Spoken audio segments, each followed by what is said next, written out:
Isang bilyonaryo ang lumuhad sa lupa. Hilingin sa pulubi na pakasalan ang kanyang pamangkin. Ngunit tumanggi, kagagaling lang pala ni Tony dito sa utos ng guro.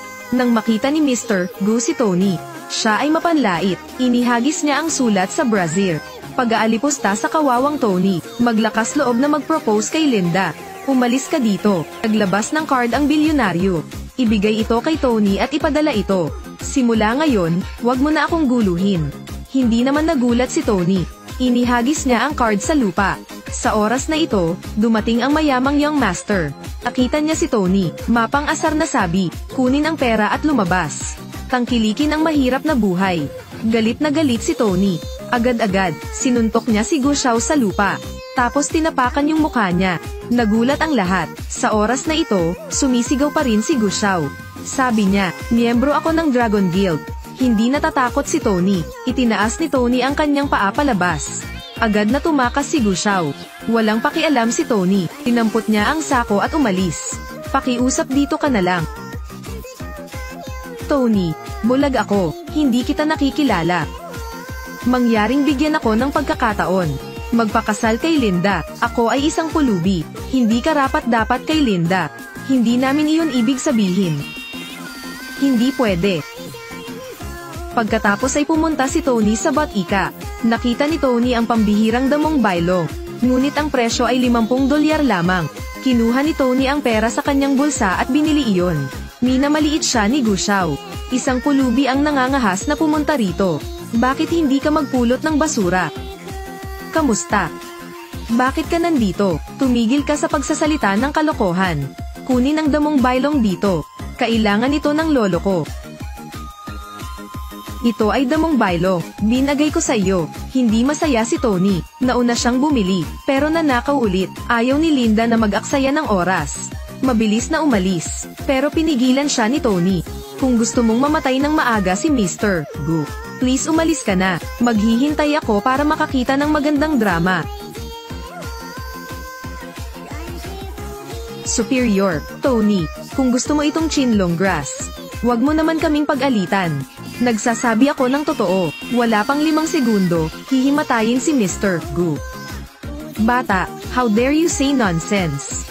Ayaw mo nang mabuhay. 1, 2, 3. Lolo, tumawag ng ambulansya. Sabi ko sa'yo, kahit may chinlong grass, hindi siya mabubuhay. Hindi bale, ang dugo ay dumadaloy pabalik sa puso. Kung ang emerhensyang paggamot ay ibinigay kaagad, sa karamihan, maaari silang mabuhay ng 3 taon. Maaari mo bang gamutin ito? Mangyaring iligtas ang aking lolo. Ang sakit na ito, hindi madaling gamutin. Iligtas mo lang si lolo. Magbabayad tayo. Kahit papakasalan kita, gusto mo ba akong pakasalan? Ililigtas ko siya ng chinlong grass. Huwag hawakan gamit ang iyong maruruming kamay. Xiaomei, mangyaring tumawag ng ambulansya. Hindi ko hinihiling na magmakaawa ka kay Tony. Ganito na ang lolo ko. Subukan niyang pagalingin si lolo. Xiaomei, ano sa tingin mo? Gusto mo bang tanungin siya? Ayaw mo ba akong tanggalin? Okay, pipiliin ko ang pagkakataon. Hayaang iligtas ni Tony si lolo. Kung hindi matagumpay, aalis ako ng bahay. Iiwan ko ang ari-arian sa iyo. Sige. Ang lolo ko ang pinakamahalagang tao sa buhay ko. Nakikiusap ako na iligtas mo siya. Kailangan mo lang akong paniwalaan. Hindi bale.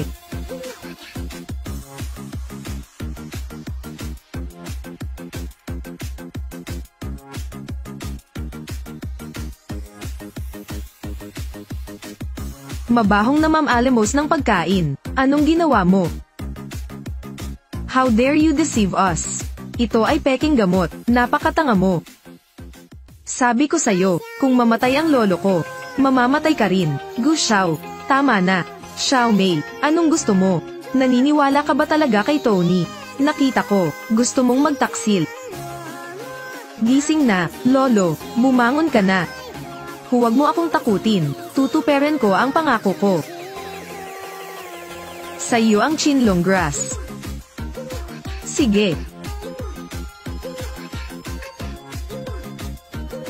Ang pangalan ko ay Tony. Delikado pa rin ang kanyang karamdaman. Kung may emergency, pwede mo akong tawagan. Salamat. Napakaswerte mo, Tony. Si Pangulong Go ay isang napaka-espiritual na tao. Pagtuunan kanya ng pansin. Pambihira talaga. Go Group. Ito ay komplikado. Fiancé ni Xiaomei. Hindi ko na talaga alam ang gagawin ko sa kanya. Tony, Linda, bakit ka nandito? Tony, gusto kitang pakasalan. Huwag magbiro. Tony, seryoso ako. Hindi ako magsisinungaling sa'yo. Miss Linda, ikaw at ako ay hindi na nakatadhana na magkasama. Ayon sa batas, ikaw at ako ay may sertipiko ng kasal. Ano ang gusto mo sa akin? Linda, sabihin mo sa akin. Alam kong kara-rating mo lang sa kabisera. Wala ka pang matitirhan. Maaari kang magpahinga sa Fenggeyaho. Hindi ko kailangan. Hindi pwede. Dahil sa kasal namin, sasamahan kita. Mga dahilan para gawin ito. Parang napilitan ako. Okay. Huwag ka nang mag-isip. Tony, mangyaring iligtas si Lolo. Ipadala sa akin ang lokasyon. May lakas ka pa ba ng loob na tumayo dito? Kung hindi mo linawin, Gina mo ni Tony ang kanyang lolo. Bakit ka nahimite? Ako, ito ay talagang isang panlilinlang ni Tony. Manahimik ka, ginagamot ng doktor si Lolo. Ikaw, Mr. Go ay nasa isang mapanganib na sitwasyon. Gamit ang aking kasalukuyang kakayahan, wala akong paraan. Incompetent ka talaga, bakit maaari kang maging isang doktor? Ano ang sinabi mo? Sabi ko napaka-inutil mo. Tama, mabahong pulubi, bakit ka nandito? Ikaw nga, sinaktan mo si Lolo, walang malay si Lolo, kung hindi dahil sa Chico. Gu Xiao, natatakot akong mamatay ang lolo mo ngayong hapon. Haha, nakakatawa. Dito, paano magkakaroon ng isang bagay tulad ng Chiga? Napakatanga mong tao, ang iyong mga kasanayan sa medikal ay napakahina. Xiaomi, huwag magdala ng pulubi dito. Sabihin sa kanya na lumabas. Tatay, subukan niya. Naniniwala akong kaya niya. Xiaomei, isa kang unfilial na bata. Tingnan ko, gusto mong patayin si Lolo. Hindi ako. Nakahanap ka ng pulubi na magpapagamot sa matanda. Gusto mo siyang patayin. Masamang tao. Sabi mo incompetent ako. At ikaw, nakikita kong wala kang sertipiko ng doktor. Wala akong certificate, pero kaya kong iligtas ang buhay ni Mr. Gu. Xiaomi, sinabi ko ito sa huling pagkakataon. Itapon mo ang basurang dala mo. Napakatanga ng doktor na ito. Hindi ko kilala. Gusto mo akong irate. Hindi mo pa-turn. Ang isang talunan ay dumarating upang ituro ang mga daliri. Ang sinasabi mo ay, si Shengai ay nasa Kunlun Mountain. Mabuti, si Shengai ang aking Panginoon. Shengai, paano? Itong pulubi, kilala mo ba si Shengai? Noong nangaral ako sa bundok Kunlun, parang ang daming pumupunta para mag-aral. Hahaha, ang galing mong magsinungaling. Isa ka lang basurero, bakit hindi ka muna maupo? Ipapakita ko muna sa'yo ng libre. Huwag magsalita ng walang kapararakan sa basurang ito. Kibilisen, tawagan si Shengai para tumulong. Kahit noong dumating si Shengai, ang sakit ni Jigo. Mahirap din Aisol, mayabang na bastard. Sinasabi ko sa'yo, kung mamatay ang lolo ko, ililibing din kita. Okay, maghihintay ako dito habang nagmamakaawa ka sa akin. Dumating si Shengai. May-ari. Mangyaring iligtas ang aking lolo.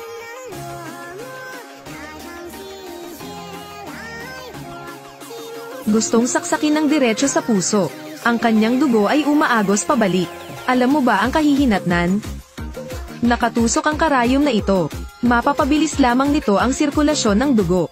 Wala ka man lang medical certificate. Maglakas loob na maging mayabang. Kung maantala mo ang paggamot. Anong nakuha mo? Nakakaapekto ka sa paggamot. Sasampalin kita. Siya ay walang kakayahan. Tingnan mo ang treatment niya. Mamamatay si Jigo sa loob ng 2 oras. Isa kang matapang na aso. Natutunan ang pamamaraan ni Shengai mula sa hari ng bundok ng Kunlun. Hindi maaaring magkamali. Hindi ko akalain na magiging ganito ako kasikat. Naglakas loob ka bang magpanggap bilang hari ng Kunlun Mountain? Ang bastos na ito, nakagawa ka ng isang malaking pagkakamali. Kaibigan, hindi mo ako kilala.